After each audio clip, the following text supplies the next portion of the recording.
Alors, donc le thème cet après-midi, donc le don de parler une langue, nous sommes dans 1 Corinthiens 12, 1 à 14.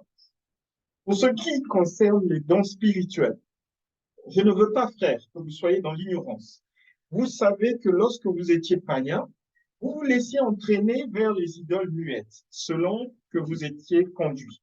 C'est pourquoi je vous déclare que nul, s'il parle par l'Esprit de Dieu, ne dit Jésus est anathème, et que nul ne peut dire Jésus est le Seigneur, si ce n'est par le Saint-Esprit. Il y a diversité de dons, mais le même Esprit. Diversité de ministères, mais le même Seigneur. Diversité d'opérations, mais le même Dieu qui opère tout en tous. Or, à chacun, la manifestation de l'Esprit est donnée pour l'utilité commune. En effet, à l'un est donné par l'Esprit une parole de sagesse, à un autre une parole de connaissance, selon le même Esprit, à un autre la foi, par le même Esprit, à un autre le don de guérison, par le même Esprit, à un autre le don d'opérer des miracles, à un autre la prophétie, à un autre le discernement des esprits, à un autre la diversité des langues, à un autre l'interprétation des langues.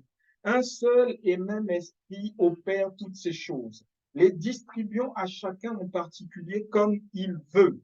Car comme le corps est un et a plusieurs membres, et comme tous les membres du corps, malgré leur nombre, ne forment qu'un seul corps, ainsi en est-il de Christ. Nous avons tous en effet été baptisés dans un seul esprit pour former un seul corps, soit juif, soit grec, soit esclave, soit libre, et nous avons tous été abreuvés d'un seul esprit. Ainsi, le corps n'est pas un seul membre, mais il est formé de plusieurs membres. Amen. Amen. Amen. Alors, le don du parler en langue est un don particulier et cet après-midi, plusieurs rappels, mais aussi peut-être des découvertes dans le parler en langue. On va avoir 6 points. Le premier point, c'est dans le parler en langue, on a le parler, mais on a aussi le traduire. Ensuite, deuxième point, on a le chanter en langue. Ensuite, le troisième point, on a le prier en langue. Ensuite, le quatrième point, qui peut être surprenant, on a l'écriture en langue. Ensuite, on a le cinquième point, le parler plusieurs langues des hommes. Parce que là, on parlait de langue des anges d'abord. Maintenant, langue des hommes, plusieurs langues. Et enfin, le dernier point, c'est le faux parler en langue. Comment on peut reconnaître qu'il y a quelque chose qui ne va pas. Dans le premier point, le Seigneur, en fait, a donné des instructions précises dans le parler et l'interprétation. Là, je suis vraiment dans le parler. Je suis en train de vous parler. Donc, j'ai les yeux bien ouverts, je vous parle. Et à un moment donné, on peut être saisi par l'esprit et on commence à dire des choses, en fait, que peut-être on ne s'explique pas. Et ça sort comme ça sort tout seul, c'est en train de sortir.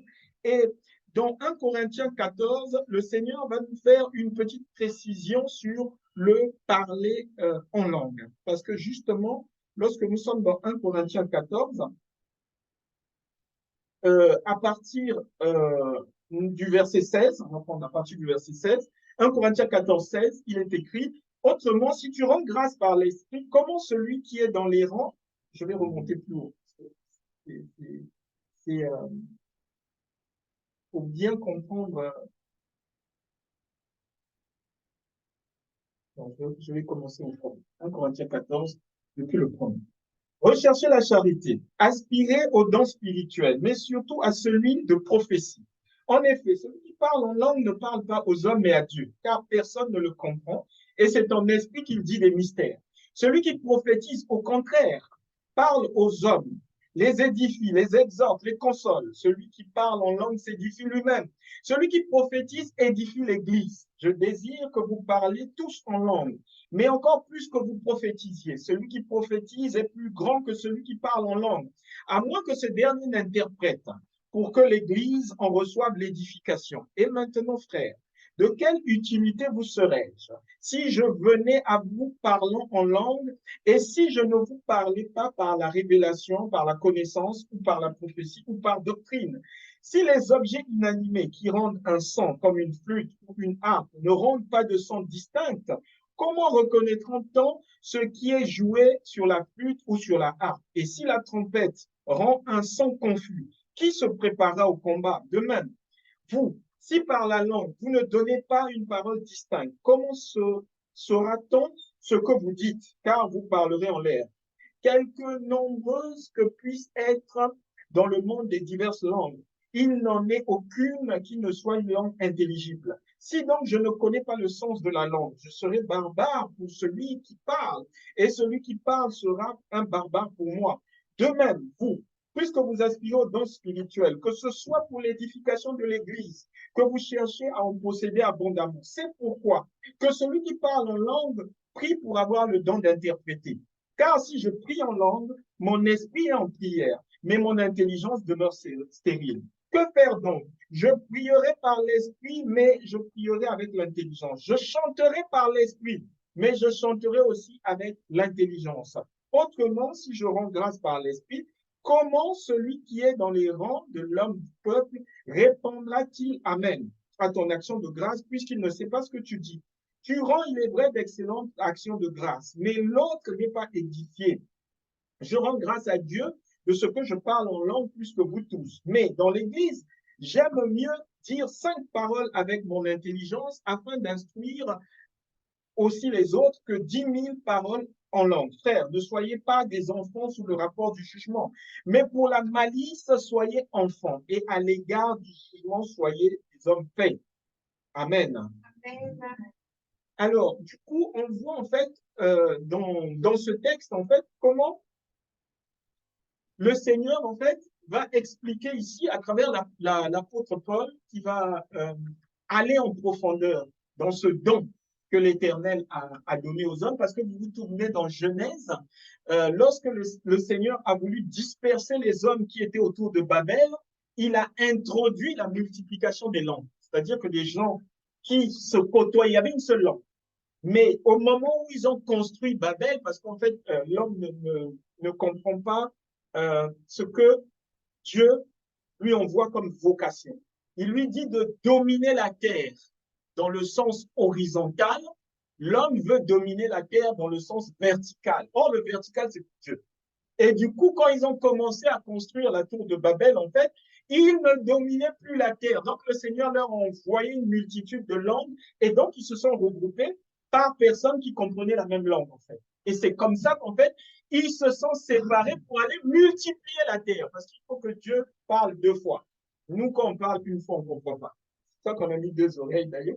Il faut que Dieu parle 2 fois pour que nous, on puisse comprendre. Une fois, on ne comprend pas. Donc, il va se répéter. Et du coup, le don, ça c'est aussi une particularité en tant qu'enfant de Dieu, le don ne peut pas voiler Christ. Vous vous rappelez, l'évangile est christocentrique. Or, il y a des confessions religieuses dans lesquelles le don est tellement mis en avant qu'on ne voit plus Dieu. Non, non. C'est pas parce que quelqu'un parle en langue qu'on va être impressionné. Non. C'est Christ d'abord qu'il faut voir. Et ensuite, les dons que Christ donne à qui il veut, quand il veut, comme il veut. Parce que sinon, en fait, l'évangile n'est plus christocentrique. En fait, l'évangile perd sa puissance lorsque Christ n'est plus au centre. Parce que justement, il y en a qui vont venir dire, par exemple, on entend aussi cette doctrine que quelqu'un est né de nouveau uniquement s'il parle en langue. C'est pas une doctrine biblique. C'est pas une doctrine biblique. Parce que si vous allez dans Matthieu 7, vous verrez que le Seigneur va dire que il y a des gens qui ont guéri en son nom, qui ont prophétisé en son nom. Mais il dit, je ne vous connais pas. Donc, le don ne correspond pas toujours à ce qu'il y a dans le cœur de la personne. Parce que n'oubliez pas que l'ennemi est aussi un usurpateur. L'ennemi est aussi un usurpateur. Et étant usurpateur, il va aussi faire des copies, mais des copies qui ressemblent à l'original. Oui, il y a un langage céleste, oui, mais dans le ciel du diable, il y a aussi un langage. Donc, ce langage-là, il le ramène aussi sur terre. Dans 1 Corinthiens 14, le Seigneur a fait grâce par l'Esprit Saint à l'apôtre Paul de bien expliquer en fait que lorsqu'on parle en langue, j'aime bien les précisions du texte, parler en langue en assemblée. Donc, par exemple, là, nous sommes en assemblée. Si je parle en langue, il faut que j'interprète. Nous sommes en assemblée. Retiens bien, nous sommes en assemblée. Nous ne sommes pas en études bibliques, nous sommes en assemblée. Donc, lorsque je vais parler, il faut que quelqu'un interprète. Mais là, on est en train bien d'insister sur le fait de parler en langue. Et c'est pour ça, d'ailleurs, que quand le parler en langue vient, le texte est clair, il est conseillé de demander l'interprétation. Comme ça, tu parles, ensuite, tu interprètes ce que tu es en train de dire. Parce qu'il peut arriver que ce soit des messages que le Seigneur veut diffuser à l'Assemblée. Mais si je n'ai pas d'interprétation, ça veut dire qu'il ne faut pas que je parle devant l'Assemblée parce qu'il y a des personnes qui peuvent se retrouver en fait à se demander mais qu'est-ce qu'il dit, comment je vais dire amen, et en fait ça diminue la foi des personnes qui sont là. Et du coup, l'usage des dons est lié au fruit de l'esprit. Et justement, quelqu'un qui a des dons doit manifester les fruits de l'esprit. Parce que justement, il faut que l'humilité précède pour dire est-ce que je suis en position de faire ça pour glorifier Dieu ou je ne le fais pas.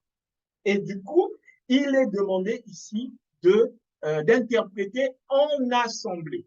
Maintenant, quand on n'est pas en assemblée, ça peut arriver que quelqu'un parle et même qu'il n'y a pas d'interprétation.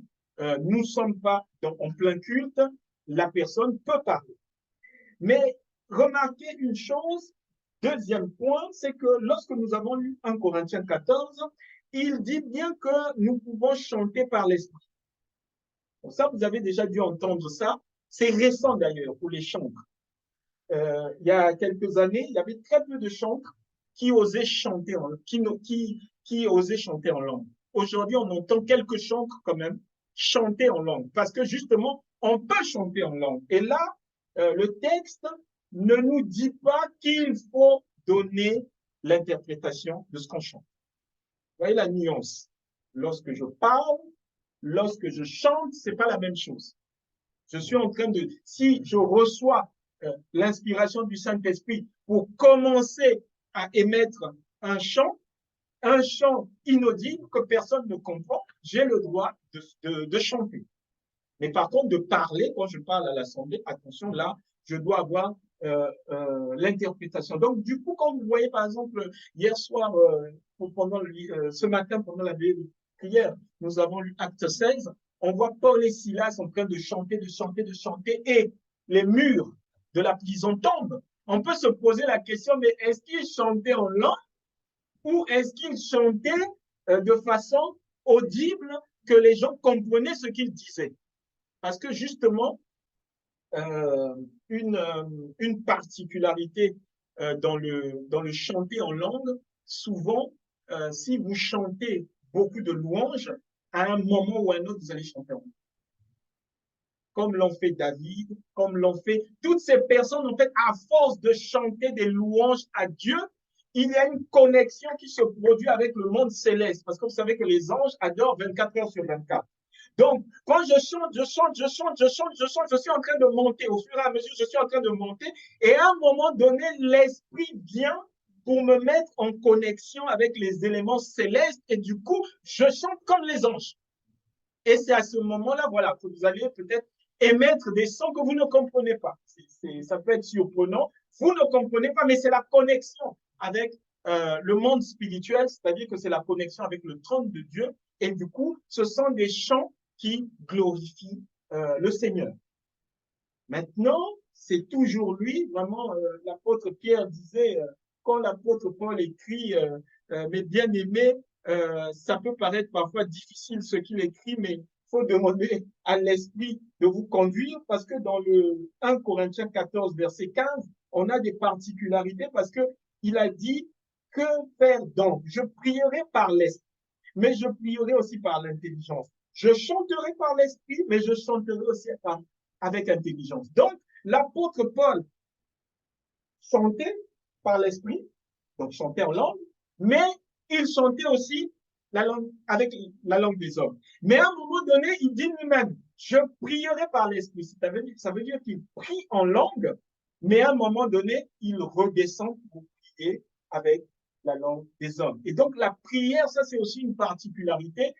Ça peut arriver en pleine prière que, paf, vous basculez de l'autre côté et du coup, il y a des sons qui sortent que vous n'arrivez pas toujours à bien contrôler. Il ne faut pas que ça fasse peur parce que ça fait partie des manifestations, du Saint-Esprit. Et il y a des moments où le Seigneur fait grâce. Moi, j'ai le témoignage de quelqu'un qui a expliqué en fait que il lui est arrivé à un moment donné de prier en langue en prenant sa voiture. Et justement, le chemin qu'il voulait prendre, il n'avait pas pu le prendre parce que le véhicule est tombé en panne. Et il a appris après que le pont, en fait, s'était écoulé. Donc, le Seigneur lui a expliqué qu'est-ce qu'il disait dans la prière en langue, en fait. Parce que quand on prie en langue, en fait, c'est comme si on répète ce que dit l'Esprit. Parce que c'est plus toi, en fait. C'est l'Esprit de Dieu qui est en train. Donc, du coup, comme l'Esprit prie mieux que nous, le Dieu, il prie mieux que nous. Donc, du coup, il l'avait fait répéter avant qu'il soit protégé sur son trajet. Et justement, eh ben, le Seigneur a fait de telle sorte que, voilà. Et pourquoi je dis ça, en fait, c'est pour ne surtout pas bloquer, en fait. Parce que naturellement, les choses qui nous font un peu peur, on bloque. Je dis un mot que je ne comprends pas, je peux paraître ridicule devant les autres. Ah non, non, je ne peux pas. Dès que ça vient, je vais tout faire pour que ça sorte pas, en fait. Non, c'est le Saint-Esprit qui est au contrôle. Et c'est le Saint-Esprit qui vient, en fait, avec la diversité des dons. Et c'est le Saint-Esprit qui nous conduit. Et nous, notre devoir, c'est de nous laisser conduire par l'Esprit de Dieu. C'est de nous laisser conduire par l'Esprit de Dieu. Lorsque vous lisez, parce qu'après, on peut aussi se poser la question de dire, mais qu'en est-il pour le Seigneur Jésus-Christ? Mais lorsque vous lisez dans le jardin de Gethsemane, lorsque le Seigneur voit la coupe venir, il y avait lui qui la voit d'ailleurs, les autres qui sont là, les pierres ronflent, ils sont en train de dormir, mais vraiment comme pas possible. Lui, il voit la coupe venir. Mais quand la coupe vient, il a bien prié. Il a dit, Seigneur, éloigne de moi cette coupe. Mais tout de suite, il a rattrapé en disant, non pas ma volonté, mais ta volonté. Le texte dit qu'un ange est venu le fortifier. Maintenant, la question qu'on peut se poser, dans quelle langue Jésus parlait avec l'ange? La Bible ne dit pas. Parce que je ne rajoute pas. Je rajoute pas. Mais je pose juste la question. Une autre question qu'on peut se poser, c'est dans les 40 jours de jeûne, lorsque le Christ a fait 40 jours de jeûne, à un moment donné, le diable est descendu. Il y a eu la tentation du Christ. Et quand la tentation finit, le diable s'en va. La Bible dit les anges viennent servir le Seigneur Jésus. Donc, il lui apporte à manger. Mais il parlait en quelle langue quand les anges lui apportent? Ce sont des choses curieuses. Vous voyez? Mais ensuite, on descend à quelque chose de particulier dans ce don de parler en langue parce que lorsqu'on lit la Bible, on sait que le Seigneur, là où il y a du parler, il y a aussi des écrits. Dans une langue, la langue, elle est orale, mais ensuite, elle va se traduire par de l'écrit. Et la surprise, c'est que ça aussi, c'est un phénomène particulier que vous pouvez observer si jamais ça vous arrive. Vous avez la main qui chauffe, en fait. Vous avez la main qui chauffe, vous avez comme besoin d'écrire quelque chose. Lorsqu'on va vous donner un cahier, la surprise, c'est que vous allez gribouiller, en fait. Vous allez gribouiller, vous allez gribouiller, vous allez gribouiller, mais vous n'arriverez pas à vous arrêter, en fait. Vous avez besoin d'écrire, vous avez besoin d'écrire, vous avez besoin d'écrire, et parfois, vous pouvez remplir même des cahiers.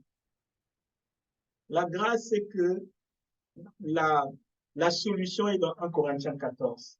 Demandez à Dieu l'interprétation. Parce que ce que tu es en train d'écrire là, ce sont des choses que Dieu est en train de transmettre. Et il peut y avoir des messages pour toi, pour ta famille, pour l'église où tu es, pour la communauté. Et du coup, tout ce que tu es en train d'écrire, il y a une traduction. Maintenant, on peut se dire, mais ça vient d'où? En fait, il y a deux textes qui nous expliquent ce phénomène. Nous allons dans Jean 8. Jean 8, verset 1. Jésus se rendit à la montagne des Oliviers, mais dès le matin, il alla de nouveau dans le temple, et tout le monde vint à lui s'étant assis. Il les enseignait. Alors les scribes et les pharisiens amenèrent une femme surprise en adultère et la plaça au milieu du peuple. Ils dirent à Jésus, Maître, cette femme a été surprise en flagrant délit d'adultère. Moïse, dans la loi, nous a ordonné de lapider de telles femmes. Toi donc, que dis-tu? Il disait cela pour l'éprouver, afin de pouvoir l'accuser. Mais Jésus s'étant baissé, écrivait avec le doigt sur la terre. Je m'arrête là. Jésus s'est baissé, il écrit avec le doigt sur la terre. Mais qu'est-ce qu'il écrit? Qu'est-ce que le Seigneur était en train d'écrire? Une des explications se trouve dans Daniel 5. Parce que dans Daniel 5, justement, le roi est en train de festoyer et il voit une main en train d'écrire sur le mur. Et il faut que Daniel vienne expliquer qu'est-ce qu'on est en train d'écrire. Donc, le Seigneur, en fait, est celui qui va mettre cette particularité dans les êtres humains parce que, justement, il y a l'écriture humaine, mais il y a aussi l'écriture divine. Lorsque Moïse est monté pour avoir les tables de la loi, lorsque Dieu a écrit, les premières tables étaient cassées, c'est normal. C'est normal, il ne pouvait pas utiliser cette table. Il fallait qu'il y ait les deuxièmes tables pour descendre. Donc, dans le parler en langue, il y a aussi l'écriture en langue. Et d'ailleurs, quand on fait des études pour comprendre les écrits, par exemple, vous savez que le Nouveau Testament a été écrit en grec. Et par exemple, lorsque l'apôtre Paul écrivait, tout le monde sait que, en fait, dans 2 Corinthiens 12, on voit que le Seigneur avait permis à un ange du diable de venir mettre une écharde dans le corps de l'apôtre Paul. Mais cette écharde, c'était lié à ses yeux. Il avait du mal à voir. Et pourtant, lui, il imposait les mains, il guérissait. Vous voyez comment le don est particulier. Il guérit les autres, mais il ne peut pas se guérir. Mais il faut accepter ça. Parce que c'est pour la gloire de Dieu. Ces gens vraiment étaient spirituels. Hein. Quand tu lis ça, tu te dis, mais moi, à côté, Dieu me donne ça. Je dis, non, Seigneur, moi, je ne pose pas les mains sur les autres. Si tu ne me guéris pas, moi, je ne pose pas. Comment? Moi, je ne suis pas guéri, je vais aller guérir les autres. Mais comment? Mais ces gens étaient tellement spirituels qu'ils appliquaient ce que Dieu leur disait. Et justement, quand l'apôtre Paul écrivait, que ce soit la lettre aux Romains ou aux Philippiens, il écrivait toujours en très gros caractères, en fait. Et c'est pour ça qu'il disait à ceux de Galate, vous m'avez supporté. Parce qu'en fait, ses yeux, il avait vraiment beaucoup de difficultés avec les yeux. Et donc, quand il écrivait les lettres, c'était des très, très, très gros caractères. On comprend bien, en fait, que cette façon d'écrire était une façon dans laquelle le Seigneur nous faisait, en fait, un signe de comment il allait utiliser les dons dans son Église. Parce que vous vous souvenez bien qu'il y a 9 dons. Et parmi ces 9 dons, on retrouve justement l'interprétation des langues, mais le parler en langue, mais le parler en langue n'est pas le don par excellence. Parce que vous l'avez lu dans 1 Corinthiens 14, 1, le don par excellence, c'est la prophétie. Et c'est pour ça d'ailleurs aujourd'hui, vous remarquez une chose, on va venir beaucoup nous dire, tu parles pas en langue, mais pourquoi tu parles pas en langue? Maintenant, Jésus revient. C'est ça la prophétie. C'est d'abord Jésus revient. Parce que tu peux parler plutôt en langue toute la journée. Si tu ne te prépares pas à aller avec Jésus dans le ciel, tu resteras, tu continueras à parler en langue pendant la grande tribulation. Toi, tu vas parler en langue, mais l'Église est au ciel. Donc, du coup, il faut bien comprendre en fait comment le Seigneur a lui-même organisé son Église. Et l'Église, elle est organisée parce que justement, ces dons-là sont là pour nous édifier. C'est pour édifier en fait, et c'est pour la gloire du Seigneur Jésus-Christ. On a vu aussi en 5e partie, on voit la particularité de parler plusieurs langues. Et c'est là où vous vous rendez compte que le don n'est pas toujours lié à la naissance dans l'esprit. Parce qu'il y a des gens du monde, par exemple, que vous pouvez rencontrer qui parlent 5 langues. Il y a des gens du monde que vous rencontrez qui parlent 6 langues couramment. Et pourtant, ils ne sont pas chrétiens.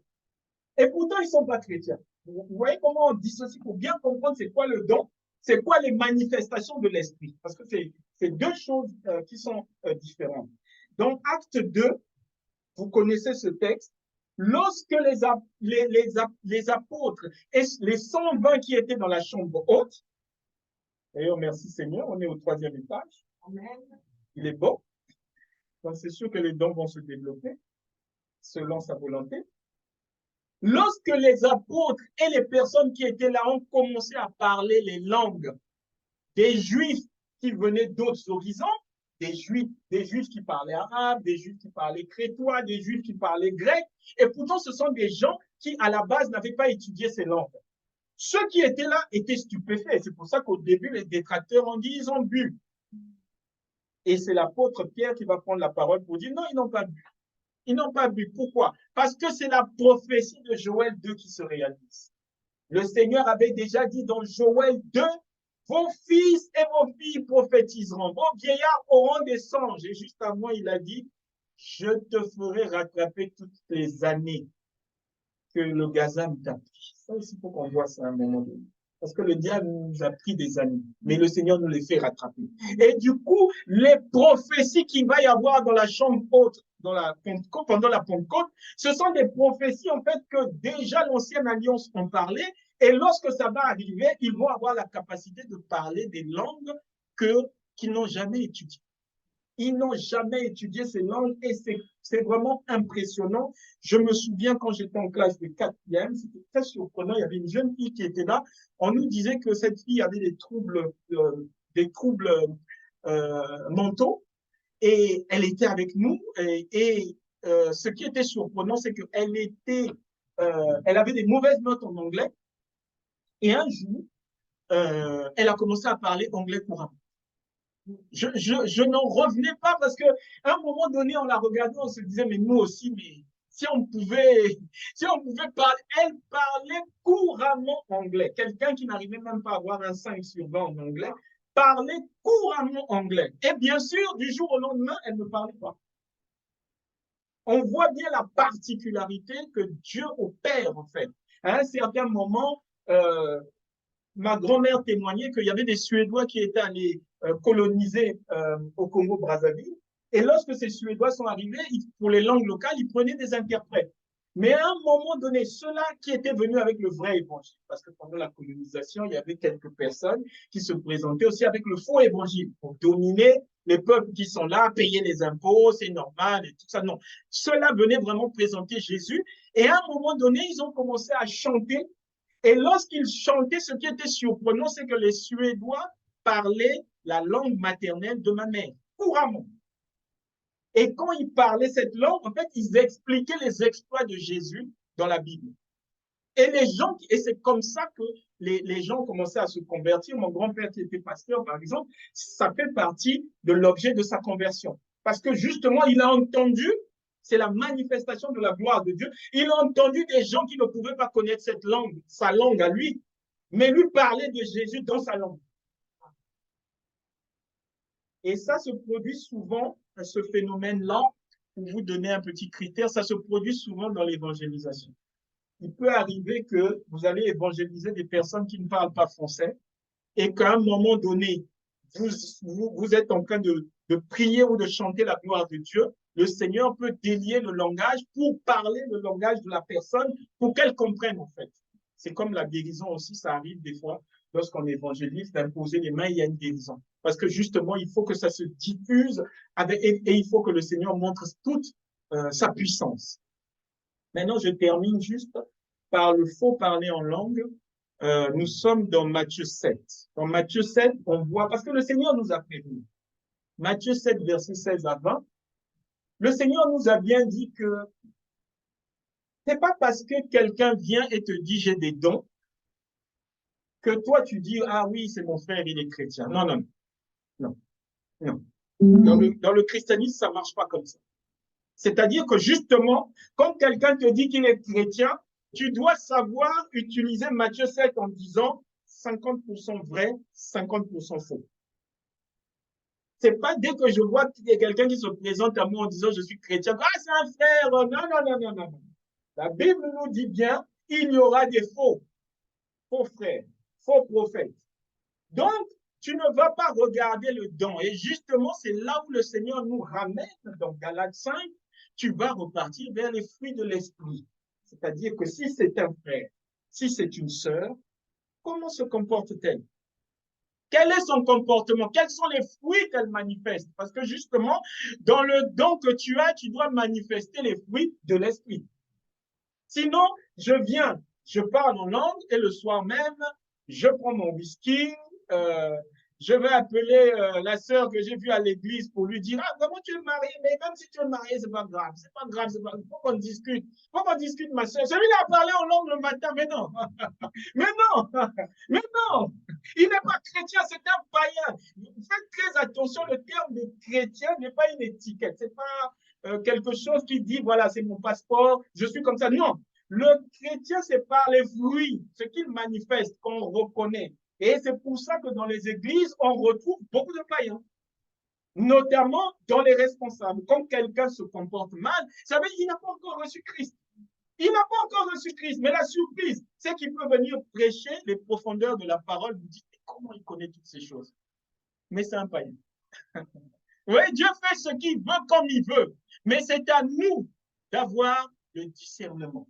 C'est à nous d'avoir le discernement parce que justement, que les dons ne viennent pas masquer la gloire de Jésus-Christ.